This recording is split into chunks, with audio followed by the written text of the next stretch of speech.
Car எதுக்கு, கல்யாணம் எதுக்கு, இந்த வீடியோ பார்க்குறதுக்கு பதிலாக போய் ஒரு 10 ரூபா சம்பாதிக்கிறான்ல, ஐஃபோன் எதுக்கு, பர்கர் பீட்சா எதுக்கு, உனக்கெல்லாம் கல்யாணம் ஒரு கேடா, சேவ் பண்ணுடா பரமா, இந்த மாதிரியெல்லாம் நிறைய அட்வைஸ் கேட்டிருப்பீங்க.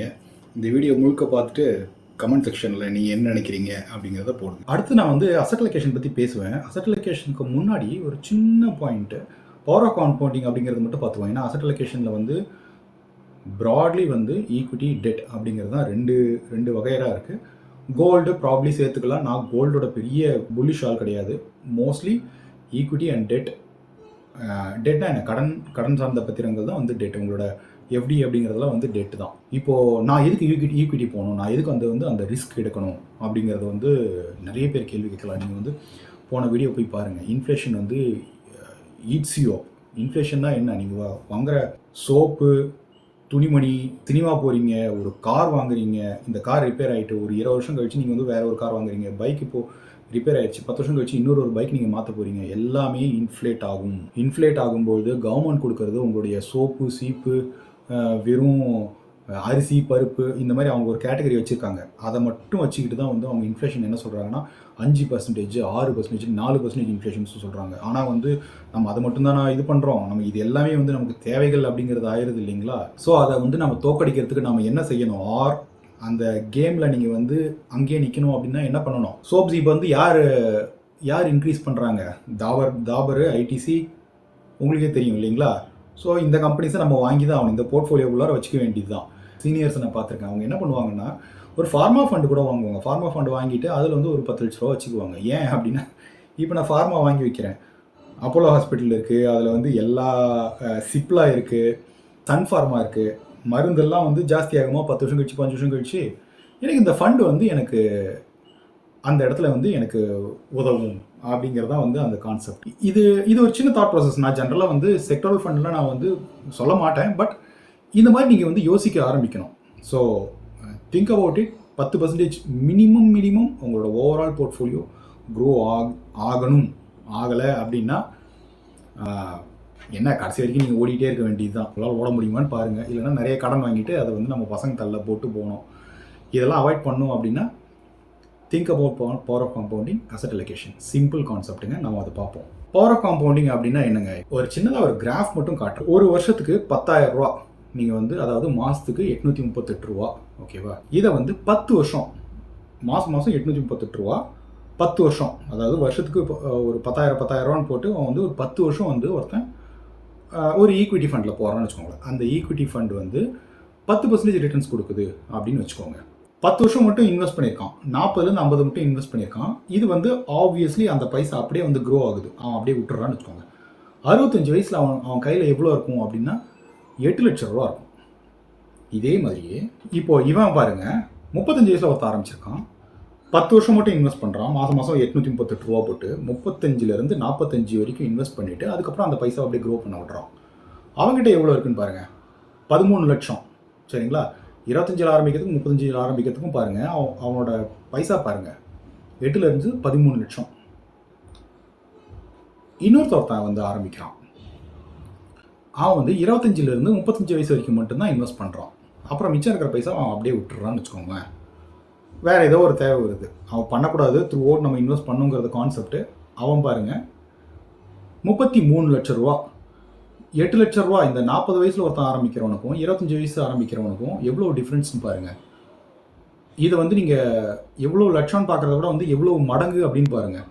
8 into probably 4, கிட்டத்தட்ட 4 மடங்கு.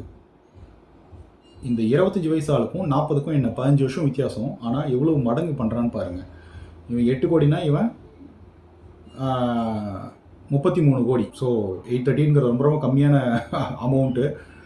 But just think through. போகும்போது நீங்கள் என்ன பண்ணணும்னா, எஸ்ஐபியில் வந்து நீங்கள் வந்து வருஷம் 10% வந்து ஆட் பண்ணிக்கிட்டே போகணும். ஒரு 1000 ரூபா இன்வெஸ்ட் பண்ணுறீங்கன்னா வந்து அடுத்த வருஷம் ஒரு 10% அதிகமாக இன்வெஸ்ட் பண்ண ஆரம்பிக்கணும். ஸோ அந்த எக்ஸ்பேண்ட் ஆக லைஃப் ஸ்டைல் க்ரீப்பை நீங்கள் ஜாஸ்தி பண்ணிட்டே போகிறீங்க அப்படின்னா வந்து கடைசியில் அடி வாங்கும். சரி, இதில் வந்து நான் வந்து செலவே பண்ணக்கூடாதா அப்படின்னா வந்து செலவுகள் இருக்கும். அது எவ்வளோ காஸ்ட்லி அப்படிங்கிறத நீங்கள் லைட்டாக வந்து செக் பேலன்ஸ் மட்டும் போட்டுக்கிட்டு கோ ஹெட். இப்போ இன்னொரு சார்ட் காட்டுறேன் பாருங்கள். இந்த சார்ட் எக்ஸ்பிளைன் பண்ணுறேன். இப்போது முதல் வருஷம் இந்த வருஷத்தில் ஒரு 10 லட்ச ரூபா உங்கள் கையில் இருக்குன்னு வச்சுக்கோங்க. 10 லட்ச ரூபா நீங்கள் வந்து உள்ளார போட்டிங்க.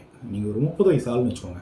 30 வயசு ஆள் கையில் என்கிட்ட ஒரு 10 லட்ச ரூபா இருக்குது. நான் இன்வெஸ்ட் பண்ணுறதுக்கு நான் உள்ளார போட்டுறேன். இது நான் எனக்கு 30 வருஷம் கழிச்சு எனக்கு வந்து ஒரு நல்ல பெரிய அமௌண்ட்டாக எனக்கு கிடைக்கும்னு சொல்லிட்டு நீங்கள் கால்குலேட்டரில் நீங்கள் எப்படி போட்டு பார்க்குறீங்க. 10 லட்ச ரூபா இன்வெஸ்ட் பண்ணிவிட்டு அந்த பெண்ணு 10 லட்ச ரூபா இன்வெஸ்ட் பண்ணிவிட்டு ஒரு எனக்கு 12% கேட்குறேன்னு வச்சுருக்காங்க. இதில் 12% கேட்குற 30 வருஷம் கழிச்சு எனக்கு வந்து 3.7 கோடி ரூபா, வெறும் 10 லட்ச ரூபா எனக்கு போகிறேன், 3.7 கோடி ரூபா எனக்கு கிடைக்கும். சரிங்களா? ஸோ ஆப்பர்ச்சுனிட்டி காஸ்ட்னுங்கிறது என்னது? ஆப்பர்ச்சுனிட்டி காஸ்ட்னா ஒன்றும் இல்லை. இப்போது ஒரு பைசாவை நீங்கள் வந்து போட்டு க்ரோ பண்ணியிருக்கலாம், அது நீங்கள் பண்ணல அப்படின்னா அது வந்து ஆப்பர்ச்சுனிட்டி காஸ்ட். இதில் வந்து தலைவர் வந்து எதுவுமே எடுக்கல, ரொம்ப டிசிப்ளின்டாக இருக்காரு, எக்ஸ்ட்ரீம்லி டிசிப்ளின்டு. அவர் 3.7 கோடி ரூபா எடுக்கிறாரு. சரிங்களா? நடுவில் ஒரு ஃபோன் வாங்குறாருன்னு வச்சுக்கோங்க. இந்த இடத்துல பாருங்கள், 2வது வருஷமே போயிட்டு அவர் வந்து ஒரு ஃபோன் மட்டும் வாங்குறாரு, ஒரு 1.5 லட்ச ரூபாய்க்கு ஃபோன் வாங்குறாரு அப்படின்னா, அதாவது இந்த இந்த வர்ற அந்த அந்த பைசாலே நடுவில் எடுக்கிறாரு அவர் அந்த மாதிரி. சரிங்களா? க்ரோ ஆகிட்டே இருக்கிறதுல வந்து நீங்கள் ஓடிட்டுருக்கிற அந்த ரிவரில் வந்து நீங்கள் வந்து ஒரு எடுக்கிறீங்க. சரிங்களா? இப்போ வந்து ஒரு குட்டையாக தான் இருக்குது, அது வந்து பெரிய ரிவர் கிடையாது, பெரிய சி மாதிரி ஒரு ஹியூஜாக ஓடிட்டு இருக்கும்போது நீங்கள் வந்து சின்னதாக எடுக்கலாம். பட் ரொம்ப சின்ன ஸ்ட்ரீம் தான் ஓடிட்டுருக்கு, நீங்கள் அதில் போய்ட்டு ஒரு பக்கெட்டை விட்டு எடுக்கிறீங்க. அந்த மாதிரின்னு வச்சுக்கோங்களேன். 1.5 லேக் அவர் எடுக்கிறாரு. இதோட ஆப்பர்ச்சுனிட்டி காஸ்ட் பாருங்கள். 1.5 லேக் எடுக்கிறாருல்ல இவருக்கு ஒரு 48 லட்ச ரூபா வந்து அடி வாங்கும். அதாவது அந்த கார்பஸில் 3.7 crore இருந்து அவரோட ரிட்டர்ன்ஸ் எவ்வளோ கிடைக்குதுன்னா 3.2 crores தான் கிடைக்குது. பரவாயில்ல தானே இது? பரவாயில்ல அப்படின்னா நீங்கள் தாராளமாக கோ ஹெட் அண்ட் பை இட். ஒரு ஃபோனோட சேர்த்து அவர் என்ன பண்ணுறாருன்னா ஒரு ஹாலிடே பிளான் பண்ணுறாரு 5-6 வருஷம் கழிச்சு. அந்த ஹாலிடேக்கு ஒரு 5 லட்ச ரூபா ஆகுதுன்னு வச்சுக்கோங்களேன். 1.5 லேக் ப்ளஸ் இந்த ஒரு 5 லேக் வந்து 5வது வருஷம் அவர் வந்து எடுக்கிறார் நடுவில். ஸோ கடைசியில் இவருக்கு எந்த இடத்துல வந்து அடி வாங்குதுன்னு பாருங்கள். இன்ஸ்டெட் ஆஃப் கெட்டிங் 3.2 crore அவர் வந்து ஒரு 2.62 crore தான் வந்து அவரால் வந்து எடுக்க முடியுது. ஸோ எவ்வளோ? கிட்டத்தட்ட 1 கோடி ரூபா வந்து அவருக்கு இங்கே வந்து குறையுது. சரிங்களா? இது ஓகே தானா அப்படின்னா ஓகே தான். ஏன்னா அவர் 10 லட்ச ரூபா இன்வெஸ்ட் பண்ணியிருக்காரு. சரிங்களா? சும்மா இல்லை, நடுவில் வேறு ஏதோ அவர் எடுக்கல அப்படின்றது இதோட அசம்ஷன். ஏன்னா நடுவில் நிறைய வரும். இதில் வந்து குழந்தைங்களோட படிப்பு செலவு, ஏதோ ஒரு டிவி போச்சு, பைக் உடஞ்சி போச்சு, கார் உடஞ்சி போச்சு, எலி கடிச்சு போச்சு, ஏதோ ஒன்று வரும். சரிங்களா? அதெல்லாம் உள்ளார வந்தது அப்படின்னா வந்து கடைசியில் எவ்வளோ ஆகும் அப்படிங்கிறத வந்து நீங்கள் யோசிக்கணும். ஸோ ஹாலிடே முக்கியமாக, ஐஃபோன் முக்கியமாக, ஐஃபோன் கொஞ்சம் டிலே பண்ணி வாங்கிக்கலாமா, ஹாலிடே பேக்கேஜ் 5 லட்ச ரூபாய்க்கு தான் போகணுமா, இல்லை இன்னும் கூட வந்து இன்னும் ஒரு 2-3 வருஷம் கழித்து வந்து நம்ம வந்து ஃபாரின் லொக்கேஷனுக்கு நம்ம போய்க்கலாம். இன்றைக்கி வந்து ஒரு 20,000 ரூபா 30,000 செலவு பண்ணி ஊட்டியில் ஒரு நல்ல இடத்துல நம்ம போய் ஸ்டே பண்ணலாம் அப்படின்னு சொல்லிட்டு நீங்கள் பிளான் பண்ணலாம். சரிங்களா? 30,000 இங்கே இருக்குது, 5 லட்ச ரூபா இங்கே இருக்குது. ஸோ அவர் ஃபோனும் வாங்குறாரு, ஹாலிடேவும் என்ஜாய் பண்ணுறாரு. அப்புறம் பாருங்கள், ஒரு ஃபேமிலி எமர்ஜென்சி வந்து அடி வாங்குது. ஃபேமிலி எமர்ஜென்சி எவ்வளோ ஆகுது? 10 லட்ச ரூபா எடுக்கிறாரு. எப்படி? ஒரு முதல் வருஷம் போட்டு 10 வருஷம் கழிச்சு தான் எடுக்கிறாரு. சரிங்களா? எமர்ஜென்சினா நீங்கள் வந்து ஆப்வியஸ்லி எடுத்து தான் ஆகணும். எமர்ஜென்சிக்கு நீங்கள் வந்து இன்சூரன்ஸ் கவரேஜ் இல்லாமல் வேறு ஏதோ ஒரு எமர்ஜென்சி அப்படின்னு வச்சுக்கோங்க.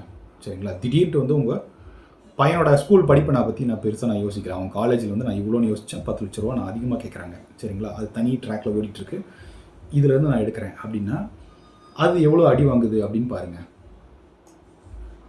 1.25 லட்சம் 1.72 லேக் 1.25 கோடி வந்து உங்களுக்கு கடைசி கார்பஸில் அடி வாங்கும். எவ்வளோ?